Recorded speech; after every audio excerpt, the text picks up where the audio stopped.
Hi friends, a very happy new year to you all. Today I wanted to give a review of these two eyeliners.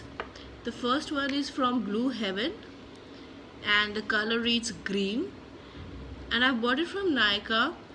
And I just wanted to say that if girls want to start off with any colored eyeliner or any eyeliner in general, this is a really good eyeliner to start off with because of its price. It's really cheap. It's of rupees 55 only, and you get quite a good amount of product. So this is how it comes,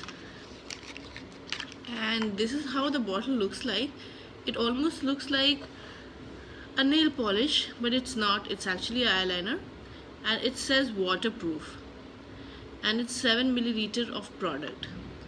So let's see how it looks on the skin.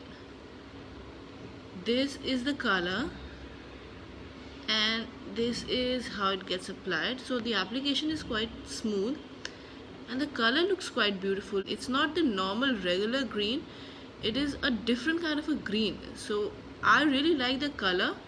So let's see how you can build on it. Okay, so it's quite simple to put on. I think you can build any amount of thickness with this.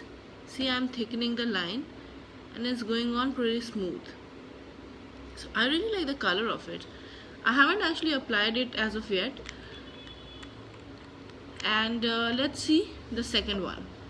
This one again is a colored eyeliner and is by Oriflame. The name is the One Brush Stroke Eyeliner. So this claims to be just a one stroke eyeliner, and I don't actually remember the price in which I had bought it, but I don't think it's very expensive. It's 3.5 milliliter of the product, and the color is Frosted Blue.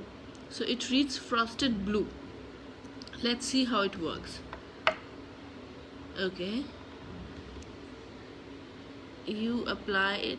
Okay, so I have been using it from quite a while now, and you can see that it's sparkling, or you can call it metallic also. So it's not matte, it's not just normal, it's metallic in form. And because I have been using it from quite some time, I know it's very easy to apply, and you can build it in any amount. Like, you can make as much thick of an eyeliner as you want, and somehow the color and the sparkle is not so much that it looks loud on your face. It actually looks very subtle. So yeah, so if you think you'll apply this and you'll be shining too much, it's not going to happen. And in most of the cases, if you apply a very thin line of it, it doesn't even looks very prominent. So yeah, that's it guys. These were the two eyeliners. Bought it from different places, different company, and different price, and this is how it looks on skin. I like both of them. Currently I'm liking this color more because I've been using this from quite some while. Do tell me in the comments which one you like and which one you are more likely to buy, and also like, share and subscribe to my channel for more such reviews and content. Thank you.